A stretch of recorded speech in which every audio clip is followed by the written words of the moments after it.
everyone, and welcome. You're watching Eagle News America. I'm Ace Ramirez, coming to you from Washington, D.C. It's Wednesday evening here, July 28, 2021. Tonight, we have updates from our correspondents across America for tonight's live reports. Mayan Manzano-Guerzon in Sicklerville, New Jersey. Elizabeth Mayer proclaims July 27 Iglesia Ni Cristo Day, and a bridge in New Jersey lights up in church colors, commemorating Iglesia Ni Cristo anniversary. Myla Simbulan in Swarthmore, Pennsylvania. Essence of ticks rises in Pennsylvania. State officials share bite and disease prevention tips. Julian Fiesta in Delano, California. COVID hospitalizations in LA County double in 2 weeks. Randy Bayuga in Parisburg, Ohio reports about health officials encouraging students and parents to get vaccinated. For Business News, Bureau Chief Philip Toledo in Atlanta reports about Georgia's dropping unemployment rate and the governor sparking Georgia's electric mobility industry. For EBC Travel, May Davila in Ciudad de Panama reports about the country launching a one-stop security system for passengers in transit at the Tocumen International Airport. For EBC Food, Michael Hudson introduces us to a local Mexican restaurant in Seattle that survived the pandemic scare. And for tonight's roundtable, let's talk about chicken wings, those that make our taste buds fly. Our coverage begins now. Wildfires burn through the forests of northeast Siberia, normally one of the world's coldest regions. The blazes have destroyed more than 1.5 million hectares or 3.7 million acres, with more than a month still to go in Siberia's annual fire season. Devastating forest fires have ripped across the region with increasing regularity over the past few years, which Russian weather officials and environmentalists have linked to climate change and an underfunded forest service. Thousands of migrants are stranded in a Colombian port town as they wait for boats to cross into neighboring Panama on their way to the United States. The Gulf of Urabá, on Colombia's northern coast, is one of the main transit points for refugees from nearby Latin America nations, as well as Africa and Asia, trying to cross into Panama through a jungle corridor known as the Darien Gap. The United States is usually the final destination. But the number of migrants arriving in the municipality of Necoclí has swelled in recent weeks. The Municipal Disaster Management Agency says a local shipping company that transports people across the Gulf into Panama's southern jungle is unable to keep up. Head of the Disaster Management Unit, Cesar Zuniga, says in the absence of land crossings to the border, the company takes around 700 to 750 migrants, but at night, 1,000, 1,100 to 1,200 more arrive. He says more than 10,000 migrants have now accumulated in the municipality of 45,000 people. In images shared by local authorities, dozens of migrants can be seen crowded on the beach, waiting for a spot on a boat. They include children and pregnant women. Zuniga says many of them have been living in local hotels or rented rooms. In January, hundreds of migrants living in makeshift tents on the beach were trapped on Necoclí due to strict border closures meant to contain the coronavirus pandemic. But this time, Zuniga says it is different. There is no forced border closure, and the buildup is due to the operational and logistical inability of the transport company. In May, Colombia reopened its land, river, and sea borders with Panama, Peru, Ecuador, and Brazil after closing them for more than a year due to the pandemic. Earlier in July, it has also reopened borders with Venezuela. Now for today's COVID-related news, Senegal's health ministry says hospitals in the capital, Dakar, were close to saturation due to a surge in COVID-19 patients, with overworked medical personnel facing burnout. The West African country has suffered a third wave of virus infections in recent weeks, with cases rising from a few dozen a day late last month to about 1,700 in July. Health authorities have registered most of the new cases in Dakar, a city of over 3 million people. The National Director of Public Health Institutions, Ousmane Diallo, says the third wave had been more severe than the previous two. He says they are overwhelmed and close to saturation, with almost 99% of beds occupied in Dakar, explaining that the city has 602 hospital beds. He says medical staff in the capital are very tired and burned out. Bed occupancy stands at about 45% in the rest of the country. A surge in coronavirus cases is also causing delay in receiving COVID test results in the poor nation of 16 million people. Health Ministry spokesman Mamadou Ndiaye says labs are overwhelmed because of high demand. Senegal has recorded over 57,000 cases since the start of the pandemic, of which more than 1,200 have been fatal. There are fears that last week's festival of Eid al-Adha, which saw many people travel to meet family, will increase in caseload. Senegal's vaccination campaign resumed on Saturday after an interruption with the delivery of 151,000 doses of the Johnson & Johnson vaccine. About 640,000 people have received at least one dose of a COVID-19 vaccine so far. President Macky Sall has threatened to close borders and restrict internal travel should the health situation deteriorate. He has so far avoided imposing strict measures to curb the virus, relying instead on personal responsibility. A curfew and limits on gatherings were lifted after riots broke out in March. In Tanzania, the country's new president launches a coronavirus vaccination drive in one of the last countries in the world to start inoculating its people, reversing the policies of its deeply COVID-septic late leader. The East African nation had until recently been an outlier in the global fight to tackle the coronavirus, resisting measures such as wearing masks, curfews, and lockdowns. Former President John Magufuli was one of a handful of leaders who dismissed the gravity of the pandemic and shunned foreign-made vaccines. But since Magufuli's death in March, his successor, President Samia Suluhu Hassan, has been promoting measures to curb the spread of the virus in the country of 58 million people. The mass vaccine rollout started with 61-year-old Hassan getting her jab after a ceremony broadcast live on television in the financial capital Dar es Salaam. She says, there are people who resist vaccination, but there are a lot of people waiting for the vaccines. Tanzania will give priority to special groups of frontline workers, the elderly, and those with underlying diseases. It received just over 1 million single-shot Johnson & Johnson vaccines from COVAX, the global initiative that seeks to provide equitable access to doses for lower-income countries. The government says plans are also underway to procure doses from Pfizer-BioNTech, Moderna, and Chinese vaccine makers Sinovac and Sinopharm. Algerians wait to receive free oxygen tanks offered by a private company in the northern city of Blida amid the COVID-19 pandemic, as the country has been hit by rising cases and constrained by a patchy inoculation rollout. Ambulance driver Farouk Toualib says they are looking for oxygen tanks for people who are in difficulty. He says here they are doing a good deed. They are distributing them for free, even if it is by ration. Lawyer and hospital volunteer Rayad Akli thanked the company Technigas for staying with them all night until 6 in the morning. It saved the hospital from oxygen shortage. The trucks that were contracted to supply the hospital with oxygen tanks had not arrived in time. Back here in the U.S., the Federal Reserve says the U.S. economy is showing signs of progress in its recovery, but not enough to end the easy money policies implemented last year.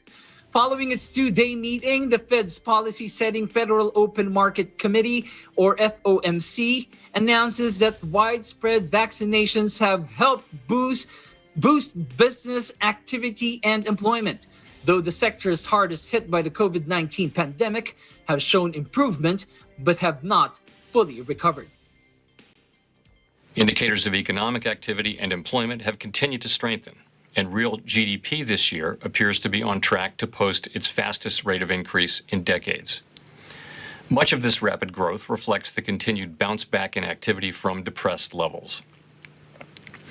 The sectors most adversely affected by the pandemic have shown improvement, but have not fully recovered. The central bank cautions that risks to the economic outlook remain and says it will monitor the economy's progress before pulling back on its bond buying program. Noting its goal of returning to full employment and inflation above 2% over the longer term, the statement says the committee expects to maintain an accommodative stance of monetary policy until these outcomes are achieved. The FOMC offers no further hint on when it might pare back its bond buying, although Fed Chair Jerome Powell will have a chance to address the issue in his press conference. He has pledged to give advance warning before making any changes to the asset purchases. The U.S. Central Bank cut its benchmark lending rate to zero at the start of the pandemic and implemented a massive bond buying program to provide liquidity to the economy. The Fed currently is buying at least $80 billion per month in Treasury debt and at least $40 billion in agency mortgage-backed securities. For today's COVID-19 numbers, according to the Coronavirus Resource Center of Johns Hopkins University in Medicine, as of 6 p.m. Eastern Time, Wednesday, July 28, the number of cases of COVID-19 reported worldwide is now over 195,721,000. Top 3 on the list of countries with recorded cases: U.S. with more than 34.6 million, India more than 31.4 million, Brazil with more than 19.7 million.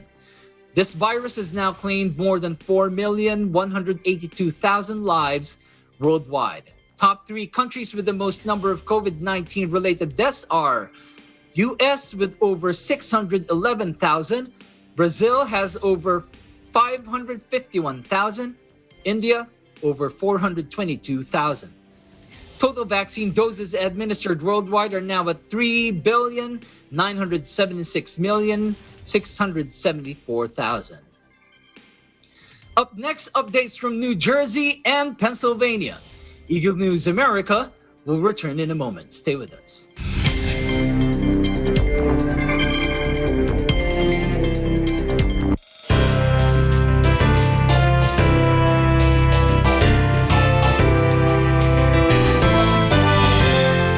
Would like to convey my sincere greetings and warmest congratulations to the entire Iglesia Ni Cristo brethren on the occasion of your 107th anniversary.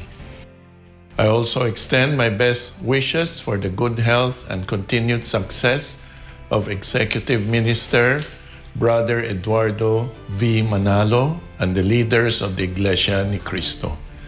Mabuhay po kayong lahat. Congratulations and happy 107th anniversary to the members and the officers of Iglesia Ni Cristo. I think it's wonderful that one of your chapels is one of the many different faith communities here in the city of Burlingame. It's an honor to help you celebrate your history today, and I hope this day is filled with joy, celebration, and peace. Salamat.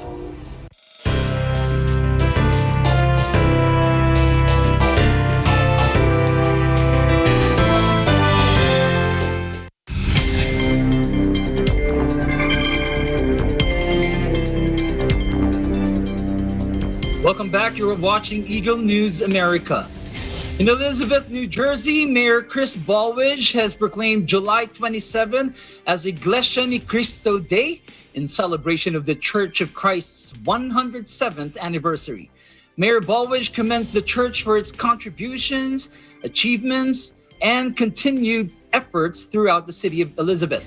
This story and more from Eagle News correspondent Mayan Manzano-Garzon. Mayan. Thank you, Ace. To recognize the continuous help and support through the many social civic services of the Church of Christ to the residents and the community of Elizabeth, New Jersey, Mayor Chris Baldridge proclaimed July 27 as Iglesia Ni Cristo Day. July 27, 2021 is not an ordinary day to hold the said event, as this also marks the 107th anniversary of the establishment of this global organization. And on this day onwards, to the city of Elizabeth, July 27 is Iglesia Ni Cristo Day. Take a look. Been an active community partner, participating in citywide events, as well as offering encouragement, care, support throughout our entire municipality. Implementing worthy initiatives, addressing residential needs, your church continues to strengthen our neighborhoods as well as provide a solid foundation for positive community contributions. So the City of Elizabeth commends Iglesia Ni Cristo on their contributions, achievements, and continued efforts throughout our community. So as Mayor of the City of Elizabeth, I hereby proclaim July 27th as Iglesia Ni Cristo Day in the City of Elizabeth, and thank you for your commitment. Members of the Iglesia Ni Cristo Church of Christ from different parts of New Jersey, led by the ministers and workers, assembled on the steps of the City Hall to witness the significant event. Take a look. This proclamation made by the Mayor Chris Baldridge of the City of Elizabeth, declaring July 27, 2021 as Iglesia Ni Cristo Day, is indeed truly significant, because he even mentioned the different social civic activities of the church in which we participate faithfully and often in the City of Elizabeth. He also made mention of the efforts of the members of the church here in Elizabeth when it comes to helping out the community in every way we can. It is very important that we, the Iglesia Ni Cristo members, have unity with the community to help in all their undertakings, especially the community services. Also significant is the mayor also acknowledged the dynamic and inspired leadership of Brother Eduardo V. Manalo in the Church of Christ, as he continues to spearhead the church in all of our not only social civic activities and programs, but especially as we continue to prepare the whole church, all brothers and sisters throughout the world, for the nearing day of our salvation. Meanwhile, it's still in commemoration of the Iglesia Ni Cristo's 107th anniversary. The Lower Trenton Bridge in New Jersey became a center of attraction when lit with the tricolor green, white, and red from 8 p.m. to 11 p.m. on July 27. Members of the church gathered under the Route 1 bridge to get the best view of the lights. In this time of pandemic, where indoor gatherings are limited, watching the lighting display with the colors representing their church is a special way for the members to celebrate their 107th anniversary. And Ace, for a quick weather update, it's partly cloudy here in New Jersey. It is 70 degrees Fahrenheit or 21 degrees Celsius. In Sicklerville, New Jersey, Mayan Manzano-Garzon, Eagle News, we live in interesting times. Back to you, Ace. Thank you, Mayan. I understand the Church of Christ does a lot of social civic activities for the city of Elizabeth. What particularly are these social civic works that the members are doing there in Elizabeth? So we have seen in our past coverages now, and then our past stories about the Iglesia Ni Cristo or Church of Christ, they are always connected to volunteerism. And as mentioned by Mayor Baldridge, the church and its members do a lot of cleanup drives, tree planting activities, blood donation programs, and they give out free food and care packages to victims of calamities and to low-income communities of the city. And these are just a few of all the social and civic works that they render to help the community, Ace. So the Church of Christ really makes their presence felt in Elizabeth when it comes to these social civic activities to benefit the community, correct? Correct. How much of a presence does the Church of Christ have there? Right. So during an interview with Mayor Baldridge himself, he said that he was compelled to give this recognition to the church because of the deep involvement in the community. And when we say community, Ace, it's a mix of, the people from different religions, different races, different social status. So members or non-members are affected or influenced by the presence of the church. He also said that the church is very instrumental in encouraging the young people to care for the community, to care for the environment. The church and the members are very instrumental in encouraging the people to get vaccinated now in this time of pandemic and to comply and respect the safety protocols given by the government authorities. And Ace, this is all of these accounts are just prove that the presence of the Church of Christ in Elizabeth is indeed very helpful and beneficial to members and non-members alike. Ace. Kudos to the Church of Christ and happy 107th anniversary. Thank you so much, May Ann Manzano Gorzon, Sicklerville, New Jersey. The annoying presence of ticks is rising in Pennsylvania, and the state's health and environment officials share tips on how to prevent tick bites and diseases. Bureau Chief Myla Simbulan reports. Myla. Hi, Ace. So summer is here, and Pennsylvanians continue to spend more time outdoors. Pennsylvania officials are warning residents to be on the lookout for ticks, as tick-borne disease affects thousands throughout the state. Take a look.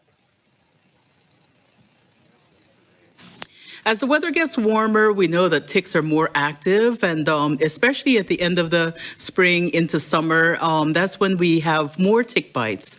And this year, we're seeing more than ever of tick bites, but also of Lyme disease. In Pennsylvania, every single county within the state does have ticks that carry Lyme disease. And then ticks also can carry other diseases such as anaplasmosis as well as Powassan virus. We know that the way to protect yourself when you're going out is to make sure that you take some measures to protect against ticks. The black-legged ticks, particularly in Pennsylvania, do carry Lyme disease. Again, as well, they can carry other diseases. And people are infected with a tick-borne disease, they can have several symptoms. Sometimes you can have a rash, you can have fevers or chills, sometimes body aches, headaches, all of those. That's why it's concerning now, and we want to make sure that you are prepared.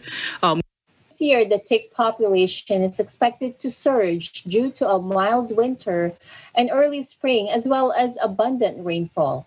Also, people who have been getting outdoors because of the coronavirus pandemic are encountering the insects more frequently. Department of Environmental Protection, or DEP, collected 2 times more black-legged tick nymphs compared to last year. This is especially concerning considering the extremely small poppy seed-like size of the nymphs. Black-legged ticks, also known as deer ticks, are the most common carrier of Lyme disease, anaplasmosis, and Powassan virus. Ticks typically thrive in tall grass, brush, and wooded areas, but deer ticks have been found in every county in the Commonwealth and can live in any habitat. Ticks are most likely to infect humans during the late spring and summer, but can also infect humans year-round. Here's Pennsylvania Department of Environmental Protection Tick Surveillance and Testing Program Manager Christian Boyer to tell us more. Take a look. No one is safe, no matter if you enjoy the outdoors. Anybody is at risk of coming in contact or being bitten by ticks and coming in contact with ticks and tick-borne disease. And I a few years ago, I was running the program and was bitten by a tick. I know what the symptoms and the timing that it would take for symptoms to appear, and the tick was removed, but I knew it was on me for longer than 24 hours, so I knew the risk was there. So I watched for symptoms, and about 10 days post bite, I started developing symptoms such as fever, headache, and body aches. And I knew it was in the summertime, and if you get flu-like symptoms in the summer, you're looking at probably mosquito-borne, tick-borne disease. And in my case, I knew it was from the tick. And I sought care from my provider, my medical provider, and was put on antibiotics for 3 weeks. And no lasting symptoms, but I caught it very early. There's an increase in tick bite-related emergency department visits in nearly all regions across the state. And while this trend is expected this time of year, it's an important reminder that tick-borne diseases continue to be prevalent in Pennsylvania. AIDS right now in Swarthmore is 74 degrees Fahrenheit or 23 degrees Celsius with partly cloudy skies. In Swarthmore, Pennsylvania, Myla Simbula and Eagle News, we live in interesting times. Back to you, Ace. Thank you so much, Myla. So what are the common signs of tick disease? So the common signs of a tick disease include fever, headache, chills, and muscle aches. Lyme disease is often characterized by a bullseye-like rash, like there's a white mark in the middle. Although Lyme disease may not always present itself with this obvious sign, additional symptoms for powers and virus may include vomiting, weakness, confusion, loss of coordination, difficulty speaking, or even seizures in severe cases. While transmission for Lyme disease from tick to human takes approximately about 24 hours or more, powers and transmission from a tick bite can happen in as little as 15 minutes. Ace? Okay, so what are the ways to prevent tick bites? I'm sure our viewers really want to know this. Yes, that's a very good question. So when you're outside, you cover your exposed skin with lightweight and light-colored clothing because right now it's warm, it's summertime. And avoid tick-infested habitats such as areas dense with shrubbery or tall grass. You should use an EPA-approved insect repellent. There's the one I'm using is the one that Deets Free, special for the children. But yeah, make sure it's EPA approved. Once you return home, you need to check immediately yourself, your children, and if you have pets for ticks. And during the conference, they even ask, even before you go to your car, you have to check yourself from head to toe if you have ticks. And then after that, take a shower immediately to remove ticks that may be crawling on your skin. And if possible, once you get home, put all your clothes in the washer and dry it in the highest heat on your dryer, so that it will kill all the ticks. Ace? Wow, that's a lot of work for ticks. Have you personally encountered ticks in your area? When my son went on a field trip, I got an email from my teacher a couple of years ago, 2 years ago, I believe. And I got an email from his teacher that he needs to be checked for ticks because I think the teacher got the tick on her hair. So I don't know what to do. I have to Google it. Like, how do you check for it, right? I don't even know how it looks like. So I have to check his hair. I used a comb, a really fine tooth comb, and then comb his hair to make sure there's no tick. And yeah, every part of his body I have to check. It's really a lot of work, and that's the closest encounter I have to ticks. The good thing is my son doesn't have any ticks on his body. So, but then every time we go out, not just in the backyard, because our backyard, there's usually deers in our backyard, deers, groundhog, rabbits. So usually all these animals, they bring ticks with them. So I usually tell my kids if they want to play outside, or they want to, or my husband, if he needs to mow the lawn, they need to wear shoes, not just flip-flops. And I usually give them a DEET-free insect repellent, so that that will help a lot, so that the tick will stay away from them. Ace? Wow, I never knew ticks were that serious. But thank you so much. Yes, it is. It is really serious because I've heard stories from my friends who had Lyme disease. if it stayed on your body for a long time, it's really a serious disease that you're gonna have. Right. Okay? Yeah, better be careful. All right. Thank you so much, Myla Simbulan, Swarthmore, Pennsylvania. Thanks, Ace. When we come back, updates from California, Ohio, Atlanta, and Panama. Eagle News America. We'll be right back.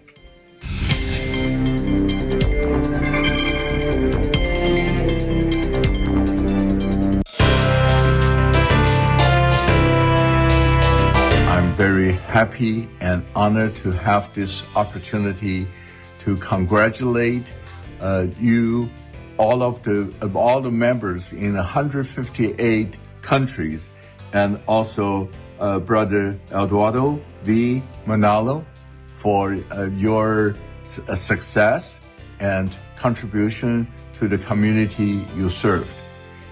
Greetings to all of you. Congratulations and happy anniversary. God bless. Congratulations and happy 107th anniversary to the members and officers of the Iglesia Ni Cristo, or Church of Christ. Special greetings to your dynamic leader, Executive Minister Brother Eduardo. Your global church, which can now be found in 158 countries, has helped communities worldwide through various outreach programs. Thank you and happy anniversary to you all.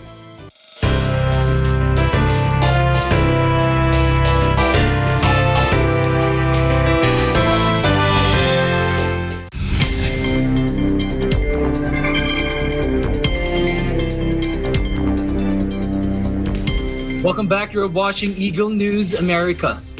In Los Angeles, California, simultaneous with the rise of COVID cases in the county, the number of hospitalizations due to the coronavirus has doubled in the past 2 weeks. Now, what do health officials say about it?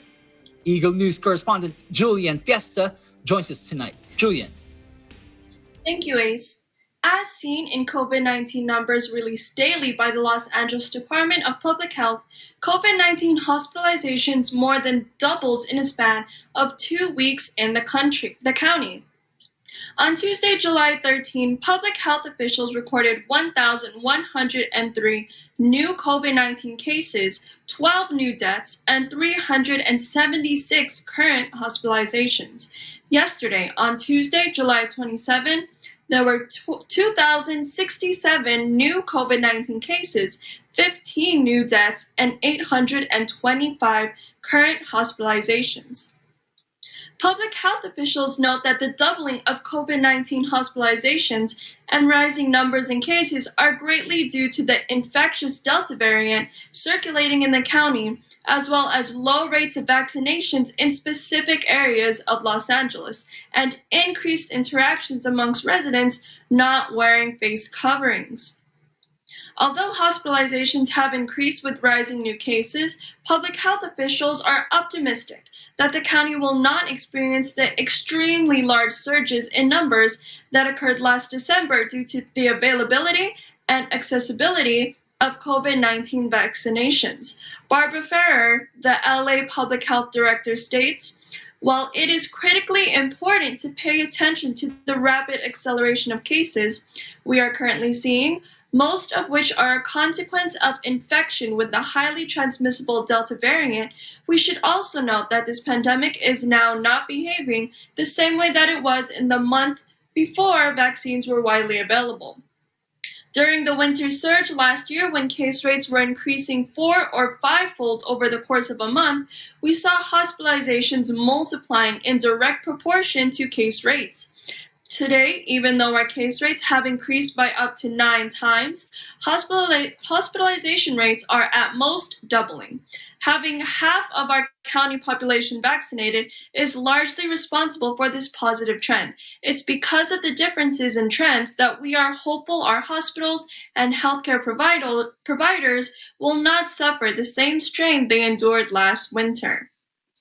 In Delano, California, Julian Fiesta, Eagle News. We live in interesting times. Back to you, Ace. Thanks, Julian. Can you give us an update on the vaccination numbers there in LA? So Ace, Los Angeles County has administered at least one dose of the vaccine to over 6.1 million residents and have already fully vaccinated over 5.3 million Angelenos. This translates to about 11 million vaccine doses administered to those 12 years old and above, roughly over 6 million in first doses and about 4.9 million in second doses. Overall, about 70% of those living in Los Angeles have at least been administered the first dose, and approximately 61% in the county are fully vaccinated. With a population of around 10 million people, the county has made progress in making the COVID-19 vaccine available and accessible to residents, but there is that 39% of those who are still unvaccinated and susceptible to the contagious Delta variant, driving up the COVID-19 numbers here in Los Angeles. Ace? Okay, Julian, so putting the numbers in perspective, how many of those hospitalized are unvaccinated? According to the Los Angeles County Department of Public Health, ACE, almost all those hospitalized have not yet been vaccinated. Last month's number in June showed that about 92% of the COVID-19 hospitalizations were unvaccinated individuals. Even in the national level, the Centers for Disease Control and Prevention approximates that over 97% of hospitalized patients due to COVID-19 are unvaccinated.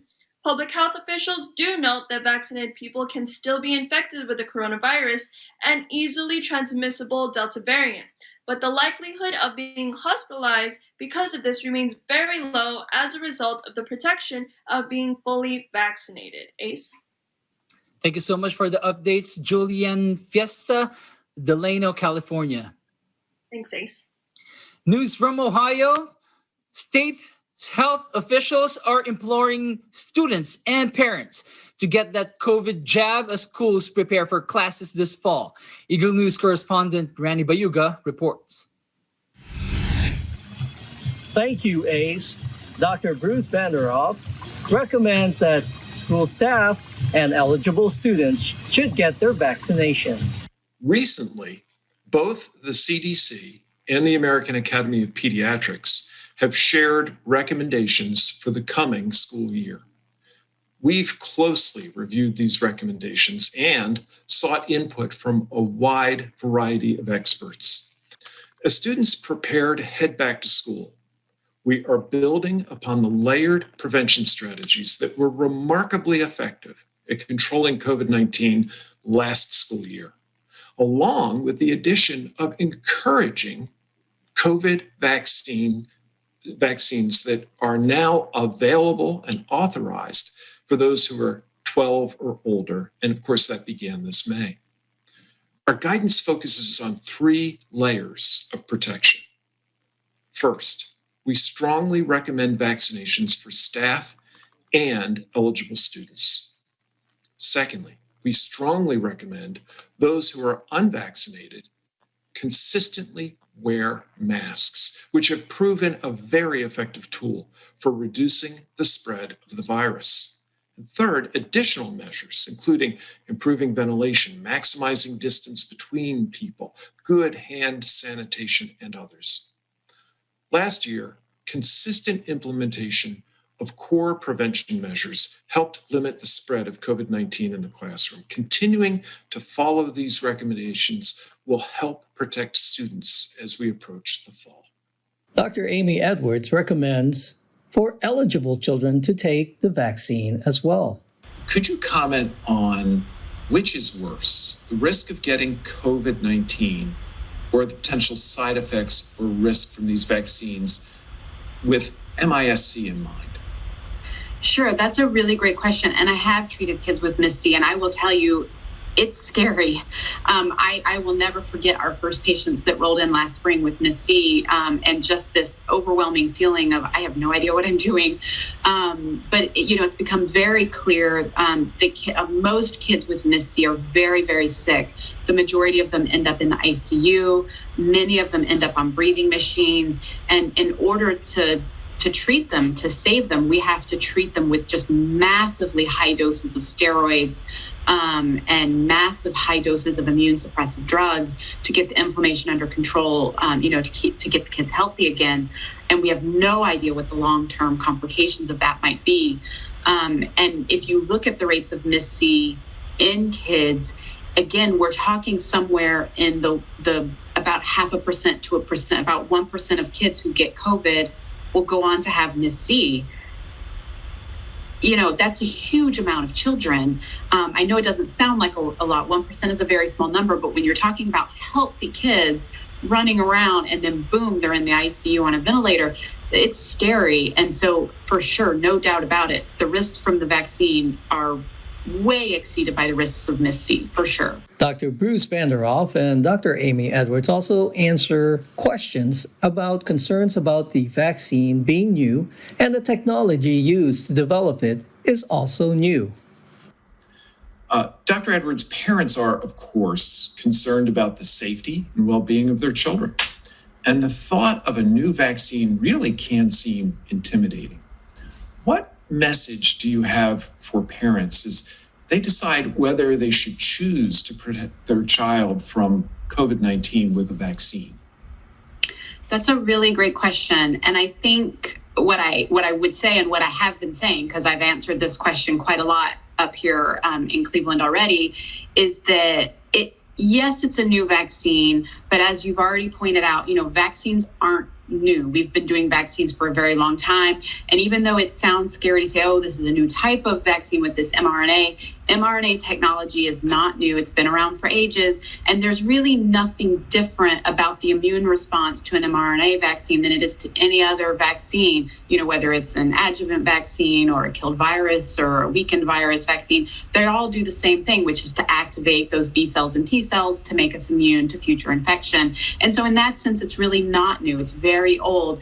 Furthermore, what I point out is just the sheer number of people that have been vaccinated, not just here in the United States, but around the world. If you look at the number of people who've been vaccinated, particularly with Pfizer, but also with Moderna, it's in the hundreds and hundreds of millions, and the safety record is phenomenal up until this point. And so there's no reason to think that kids aren't different in that respect. So they should respond to the vaccine just the same way everybody else does. And so I don't see any reason, not to have a child vaccinated. In 3 weeks' time, Ohio schools will start the new academic year. Currently, 49.06% of Ohioans are vaccinated. There are still, therefore, more than 50% of Ohioans that may be susceptible to COVID-19. And as we reported last week, the Delta variant has shown increased occurrence affecting people 20 years old and younger. Dr. Vanderhoff reminds of the potential for another crisis to arise from the unvaccinated. Fortunately, our vaccines continue to provide strong protection even against this new variant. As a result, COVID-19 remains a threat primarily for unvaccinated Ohioans. As a result, those who aren't yet vaccinated are encouraged to wear a mask in indoor spaces and outdoors in crowded spaces and when social distancing simply isn't possible. Ohio continues to promote the importance of vaccinations and looking to move forward toward its economic recovery. In Perrysburg, Ohio, Ronnie Bayuga, Eagle News, we live in interesting times. Back to you, Ace.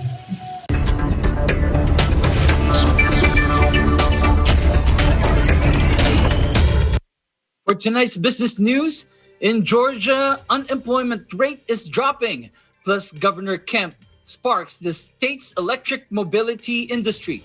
Bureau Chief Philip Toledo has the details. Thanks. We have positive business news out of Georgia this past week. First, for the 14th month straight since April of last year, Georgia's unemployment rate has dropped.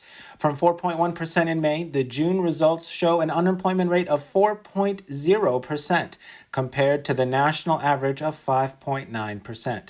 Governor Brian Kemp's press release on the matter quotes him as saying, quote, "Georgia's economic momentum continues as jobs increase and our unemployment rate remains the lowest of the 10 most populous states." Georgia has had its pandemic restrictions by and far eliminated since April, which has had many criticizing the governor's administration. He fired back saying, quote, "While the media and their partisan allies falsely attack Georgia's approach to combating the COVID-19 pandemic, protecting both lives and livelihoods during the unprecedented times is paying off for countless Peach State families." According to the release, the number of open jobs was up by 32,800 in June, and the labor force increased by 3,000. In other news, the governor states that automakers plan to invest $250 billion into electric vehicles by 2023, and Georgia, for one, wants to make sure that it stays in on the action. The Georgia Department of Economic Development has launched the Electric Mobility and Innovation Alliance to advance the state's role in the development of the industry itself as well as its supply chain.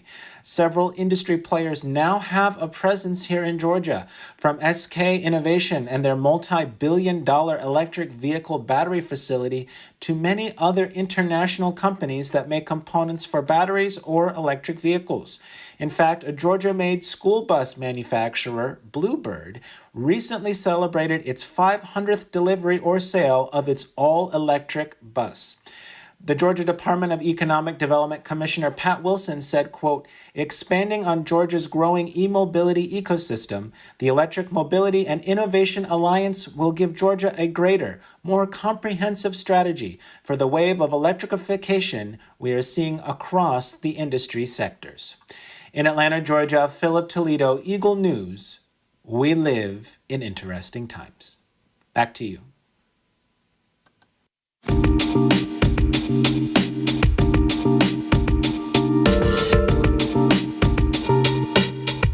Panama launches a one-stop security system for passengers in transit at the country's Tocumen International Airport. How does this new system work? Eagle News correspondent May Davila reports. Panama is known as the hub of the Americas and one of the most significant transportation and logistics countries in the world. It has some of the most international flights leaving and arriving in the world and certainly the region. To improve security and passenger convenience, Panama launches a new security system for passengers in transit at the Tocumen International Airport.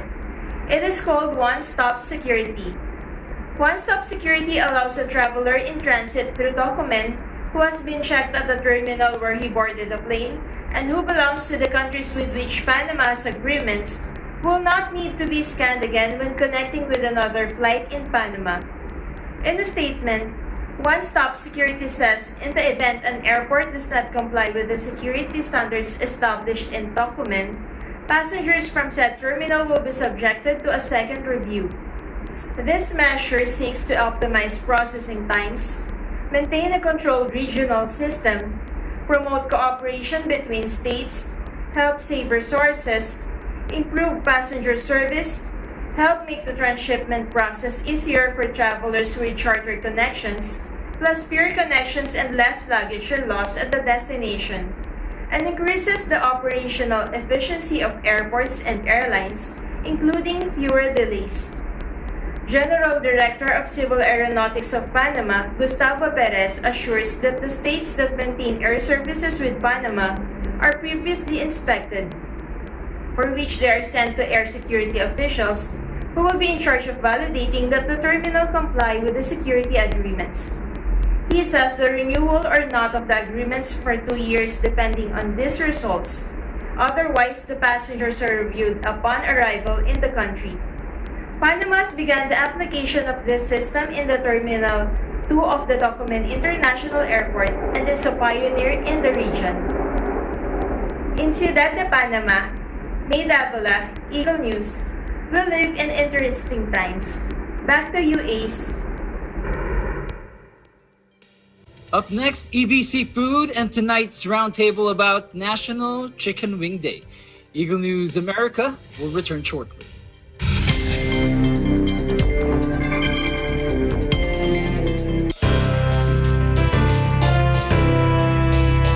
On behalf of the Embassy of the Philippines in Canada, I send our warmest greetings and felicitations to the Iglesia Ni Cristo on the occasion of its 107th anniversary.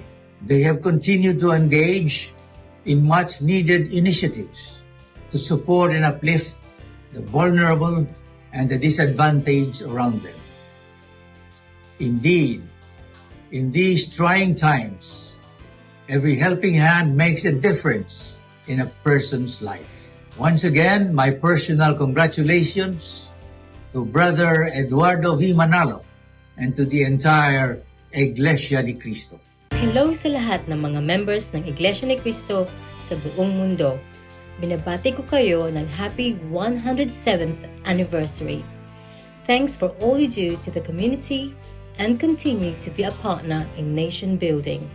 Again, maligayang anibersaryo sa inyong lahat. Greetings and happy 107th anniversary to all the members of Iglesia Ni Cristo from all over the world. Special greetings to your dynamic leader, Brother Eduardo V. Manalo. Congratulations and more power. And again, happy 107th anniversary. Taus-pusong pagbati po sa lahat ng kapatiran ng Iglesia Ni Cristo sa buong mundo sa ika-107 anibersaryo ng INC. Binabati ko din po ang inyong Executive Minister na si Ka Eduardo V. Manalo. Maraming salamat po sa lahat ng inyong ginagawa para sa bayan, lalo na sa overseas Filipino. Mabuhay po kayo!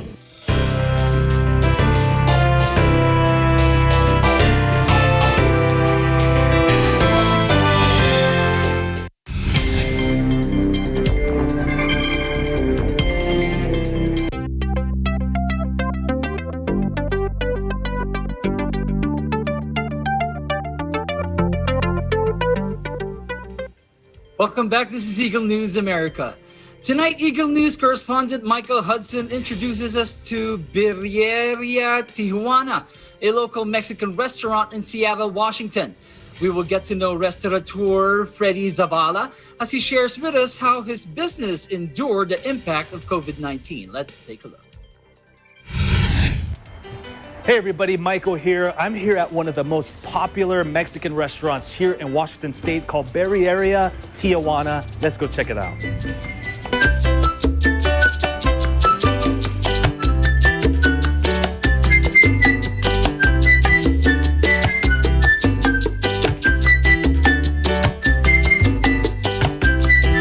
I had the chance to spend some quality time with Freddy, who is one of the co-owners of the Mexican restaurant, where he gave us some details about the restaurant, how he got into the industry, how they survived during COVID-19, and also showed us how to make one of his most famous dishes, the cheese tacos. The great about my restaurant, that's the food. That's the best food, ever in Seattle. This is the best thing what happened in my life. That's the best thing. And I'm being so happy to see so many different kind of people right here.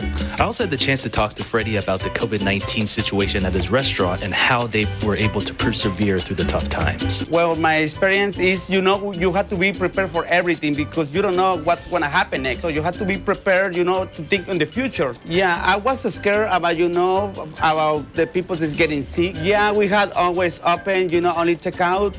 So thanks God, I never close my door any day. Like I say, my food is good. Everybody has to eat. So I didn't have a problem for that.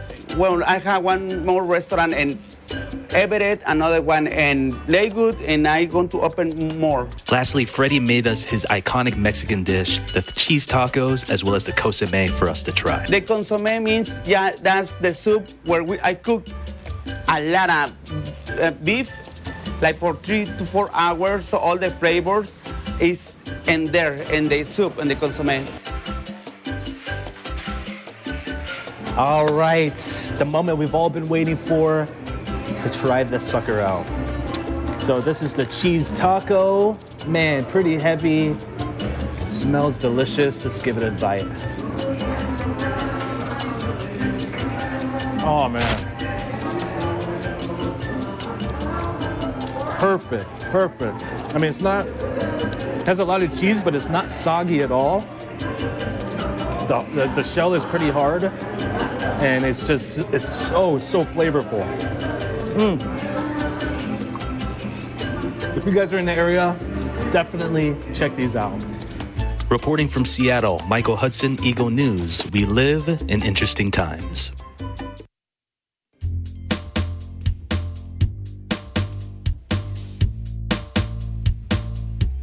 In the city of Buffalo, New York, back in 1977, July 29th was proclaimed as National Chicken Wing Day. Chicken wings, also known as buffalo wings or hot wings or just plain wings.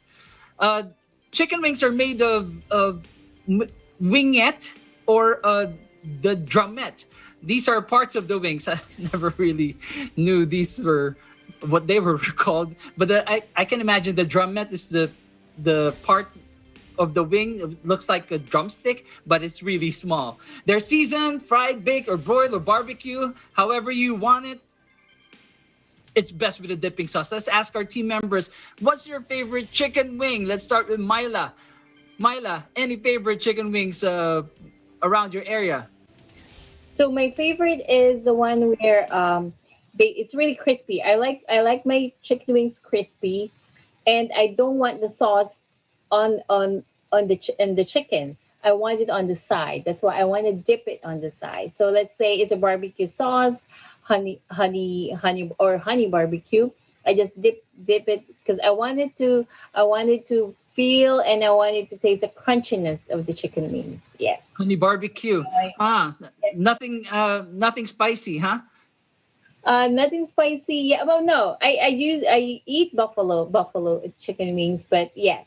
But that's how I want it prepared for me. What's the best side that you eat with your chicken wings? Celery with ranch dressing or blue cheese dressing. Those are my favorites. That makes me hungry already. Julianne, how about you?